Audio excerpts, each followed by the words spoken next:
Mercedes chief warns Lewis Hamilton of knock-on consequences ahead of new season. Mercedes technical director Mike Elliott has opened up on the challenges the team have faced in trying to build a car capable of competing for the championship this season. Mercedes dominated F1 in the hybrid era, winning 8 consecutive Constructors' Championships. A new era of racing begins this year though, with new regulations in place, forcing teams to radically alter their cars. There will be some relative unknowns heading into pre-season testing at the end of the month. Red Bull were hit hardest when the regulations changed, as they struggled to keep up with Mercedes' dominance. It all came together for them last season as they ended Mercedes' winning streak in the Drivers' Championship as Max Verstappen won his first world title. Hamilton had enjoyed the most success of any driver in the hybrid era, adding 6 world championships to the one he picked up at McLaren earlier in his career.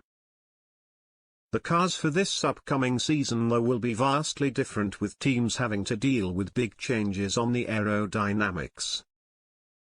Hamilton is yet to confirm whether he will race for Mercedes this year after Toto Wolff admitted the British racing superstar had grown disillusioned with the sport following the controversial season finale in Abu Dhabi last year. Nonetheless, Mercedes have been working behind the scenes on their W13 with the hope of putting a title-challenging car on the grid for the first race of the season. But Elliott has admitted the changes in regulations have presented more difficult challenges.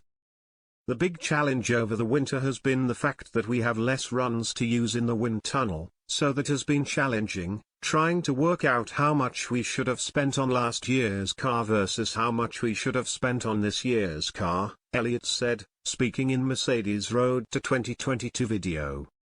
This had knock-on consequences all the way through the factory. In terms of design work, we start design work earlier on things like gearbox and chassis, particularly as the gearbox is fixed for a period of time. We have had to get that right. Once we then begin to understand how the aerodynamics are going to look and how that is going to knock on to the rest of the car, we then get into sort of the detailed design work, and that has been huge over the winter. So this sort of approach we take is the same we take every year. It is just more difficult because the rule changes are much more significant than we have seen in the past.